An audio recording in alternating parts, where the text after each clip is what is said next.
Good morning, guys, and welcome to the channel. So if you're new to the channel, I am SendIt Steve, and that is RIP my 99 C5 twin turbo Corvette. Now, if you didn't see last night's video, go check it out. We did end up popping the motor, and I say popping loosely. Basically what happened was the timing chain let loose, and it's things that happen. I tried to reuse it. I was doing a junkyard backyard build type of thing, and things happen. I reused the timing chain. It must either stretched or decided that it was done all together and just let loose, so it happens. Fortunately, I was nowhere where I had the chance to make a video or things like that. It wasn't one of those things where I thought it was going to happen or anything, so I wasn't filming. So unfortunately, guys, I don't have a footage of it going bang. I know a bunch of people want to see the footage, and obviously I would have loved to see the footage too, because then maybe I could have reviewed what was going on and things like that. But at the time that it happened, it just sort of was like mind-blowing that it happened. I was super confused, so we ended up just getting the car back here and tearing it apart and finding out what was wrong.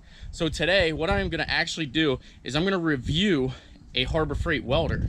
That's right, I have a set of heads here that have a broken stud in here. Now, normally what I would do is I would tap that out, drill it out, and things like that. And also, since we know I have a stud job on this Suburban, I decided, what the heck? Let's run over to Harbor Freight. We're gonna buy their 110 welder, which is their Flux 125 Chicago style. And I got it all set up here and everything like that. I already did one head, and it seems to actually be working well.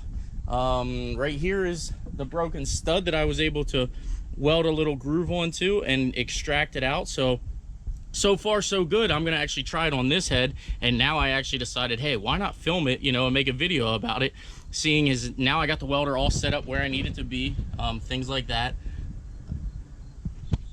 I'll go over here and show you the head that where it was, and it actually didn't even damage the head or anything like that. These are just little nicks from when I used a pair of pliers to extract it out. But with a wire wheel, you could brush that up and you'd never even know. Plus, with the actual stud being not there and being able to be used, we will actually be able to have a bolt in there, and it'll go ahead and clamp itself shut. So what we'll do when we go to reuse these heads is we'll clean the surface up and everything right here, and it won't affect it at all. So what we're going to do is, as you can see by this head here, what I did here in preparation to do what I'm about to do was I took a punch, put it on there, bang on it a couple times. To me, that goes ahead and breaks anything that's stuck or anything like that up in there. So now what we'll do is we will go ahead and we'll weld pretty much an ear on here so that it extrudes past the head, and we'll go ahead and I like to use these snap-on jaw pliers. They're sort of like water pump pliers, kind of, in a weird way. But basically what they do is as you crank on it, they get tighter and tighter, and it doesn't back out. They don't strip. The teeth are very sharp on here. These are probably 500 uses old. I use these things for absolutely everything. So basically, let's go ahead and get some footage. And I am sorry about the audio, guys. I am using the GoPro that has bad audio because I figured I didn't want to destroy a good GoPro, so I decided to bring this one out. So anyway, let me get it set up here, and I will start welding a little thing on here, stud like that, and we'll go ahead and get her back out. Alrighty, we're gonna go ahead and build up a little ear to grab onto.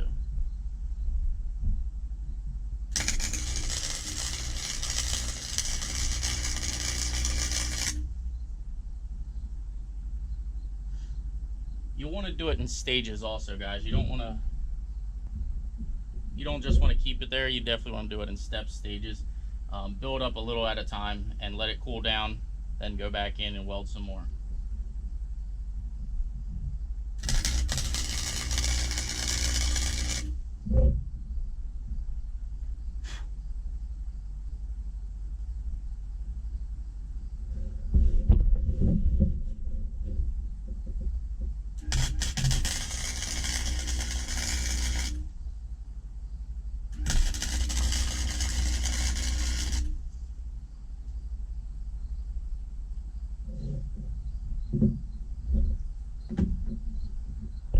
One of the nice things about it being aluminum is this stuff just breaks right off.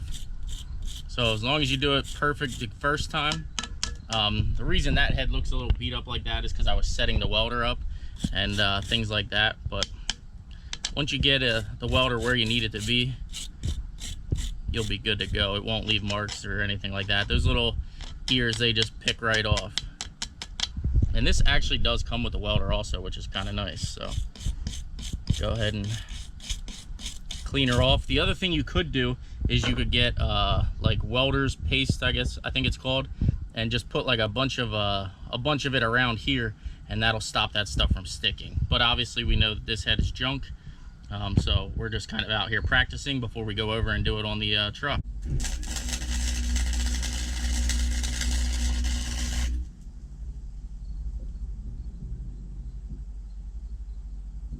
It's nice too, because this actual little welding shield comes with it too, and it actually works pretty well for what it is.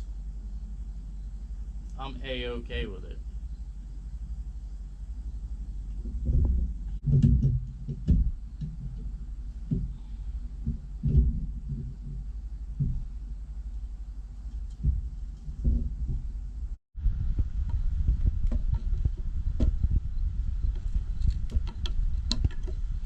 Once you get it going, you can go grab yourself some channel locks and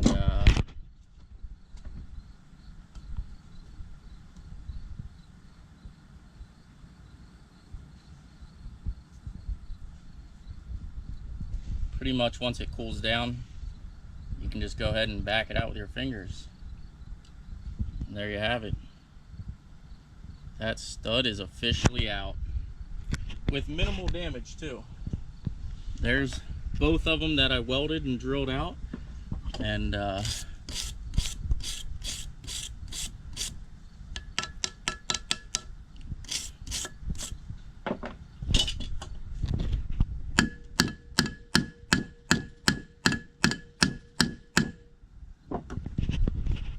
so there you go, guys. You can see, go ahead and wire it up a little bit so you can see how clean it actually is, and it's not terrible. Now you are gonna have some of that little bit of a, see how it's like got a little hot spots or low spots, whatever. You're gonna have that, guys. It's going to happen if you're planning on welding these out.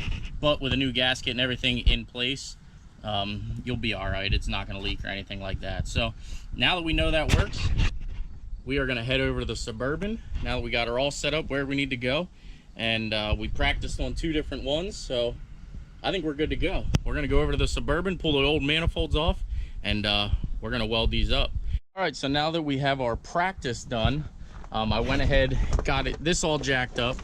We do have it on the jack stands, as you see, because I know everybody loves safety first. And you know, guys, I do use a lot of safety. You guys just don't see it in most of the videos, but if you look carefully enough, you will see that I do use jack stands now every single video. The seatbelt I'm still working on, but as you can see here, I went ahead and removed the wheel well, and I actually already have the manifold unbolted, and we got a pretty straight shot here, guys. So what I'm gonna do is I'm gonna set the GoPro back. I don't know how I'm gonna record this, guys. I'm gonna try to get it as best as possible, but let me get this manifold out of the way here, and hopefully you guys can watch me, you know, go ahead and do this on the vehicle, and hopefully it gives some people some insight onto how to do it themselves. Because after all, guys, that's what I want to do. I want to try to help people be able to save money. This guy took this truck to, I think he said 4 different places, and all 4 people said, nope, nah, not gonna happen. We're not messing with it.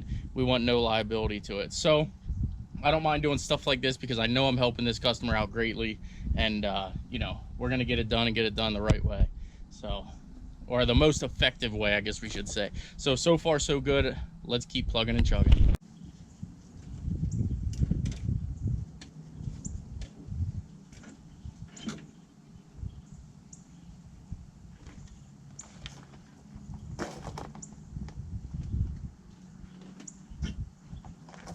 There you go, manifold is out. All right, as you can tell, guys, this one broke off while I was trying to take it off.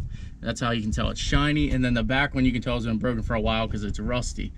You can tell by the difference, just so that, you know, people get how mechanics can tell, oh, well, this was been there for a while. This is not. You can see that's fresh metal.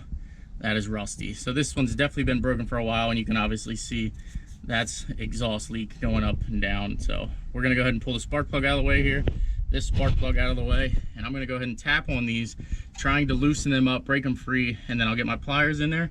And this side should be gravy. This side should just be using the pliers there, and these both should come out. Now on the other side, that's where it's gonna get tricky. So let's get these out a while. I'll give you guys a little bit of a welder's secret, a welder's tip. If you don't have, like, they make shields for, you know, for welding and things like that. If you don't actually have one, do what I'm doing here. You basically just take a couple rags. Sorry, it's like jumping all over. But you just take a couple rags, get them soaking wet, and these are gonna be so you don't catch anything on fire. You know, you can wring them out a little bit. They can be, you know, damp. They don't have to be soaking wet or sopping wet, however you want to call it, because I'm sure there'll be a critic out there for that. But they don't have to be soaking wet. They just have to be wet. Then you can take them in here and lay them around anywhere that you don't want to catch fire. So now, for instance, there's a starter here, so I'll go ahead and take this up around here, grab another wet rag. I'll go around here to the back side. There's a little wire harness here, so I'll go around that, and that should be good to go. Now, the other thing I'll do is, since I am working on cardboard, I'll take this and just toss it down here so we don't catch the cardboard on fire. And now you're ready to go ahead and weld onto the post. Now, basically what I'm doing here, guys, since these are, you know, they're sticking out a little bit, I'm gonna go ahead and get them hot by just welding on them a little bit. It doesn't matter. So I'm gonna weld on them a little bit, get them hot, and they should come absolutely right out. So let me get some heat on them, and we should be able to extract them right away.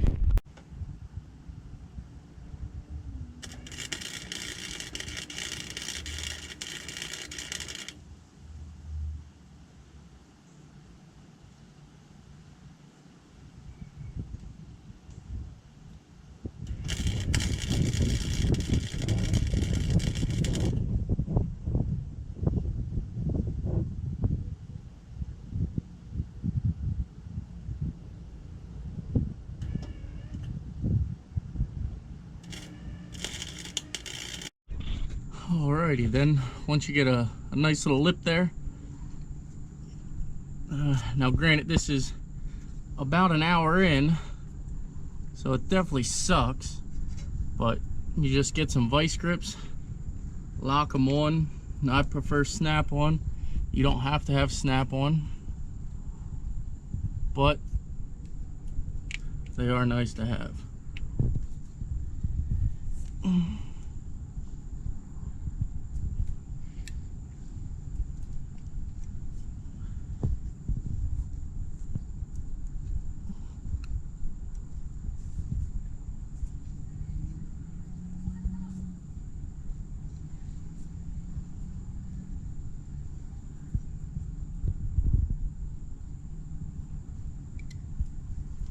There you have it. One's out. Still got one to go, and then one on the other side. So we're making progress, that's for sure. Well, as you can see here, we got the studs all drilled out. There's 1, 2, 3, 4, 5. Lastly, the problem child, number 6. So it was a pain to get these done. I was actually so frustrated I didn't do any more recording, but that's part of the game. But as you can tell here, we got them all bolted up and everything like that. Now, I do still have to do the other side. We still have the back one on this side to go ahead and do. I still got to pull the wheel liner out and everything like that. And as you can tell, the back one is broken there as well. So we're going to spend probably a few hours here trying to get that one out. And this one will be good to go. So if you guys like the content, guys, please share my videos, please subscribe, smash the like button, and I will see you guys in the next upload. Now, the next upload is going to be the cam install on the C5 Z06 Corvette. I got the timing chain in. Tomorrow the cam and everything will be here, so that car will be our next car for the project. So if you guys want to see a cam install, come back and check out tomorrow's video. If you don't, and you want to see, you know, the one I did on Grandpa, shoot on over to Grandpa's channel. or the one where I said Texas Speed cam install or something like that. This one I will show different parts of the install and things like this. Like I will show how to remove the power steering rack, showed you know, how to remove the harmonic balancer, everything like that. So I am going to show you guys some things that are a little bit different on that car versus the grandpa build cam and job. So again, guys, if you like the content, I know I've already said it, smash that like button, please subscribe, and we will see you in the next upload. I forgot to say, guys, Harbor Freight welder for the win. It was only $111 or $120, something like that, on sale. It's their, I think I already put in there what model it was, the 125 flux welder. It's definitely worth it, guys. I used it all day today. It drilled out actually 4 of the studs that broke off on this vehicle here. As you can see here, all 4 of them we were able to weld on pieces, and it worked great, guys. So if you are in the market for a cheap welder, now that's not going to do your big stuff like I said earlier, but this is a great welder for what I did here, and it definitely saved me a lot of headache, a lot of grief. I almost was going to pull this motor, so thankfully I thought to jump over and try this. So Harbor Freight welder 125 for the win. All right, this is actually the driver's side. You can see I welded on another ear here, and this one actually came out super easy compared to the other ones. I'm definitely thankful because well, I've been playing heck with this car, this truck now for 2 days, so definitely glad that this one's backing right out. And again, guys, I would trust the Harbor Freight welder to go ahead and do this job. As you see, it did what I needed it to do by welding on the it doesn't have to be perfect, guys, but it's enough to get the job done. So we'll go ahead and clean this up, and we'll get this header bolted on, and we're good to go. Moment of truth, 10:30. Not sure how much you guys can see here. 10:26. We got the headers installed. We got the spark plugs and wires back in and ready. Same as on this side. We are all shiny. We got the lines where they need to be. Let's go ahead and fire it up, guys. So far, so good. Definitely sounds a lot better under here.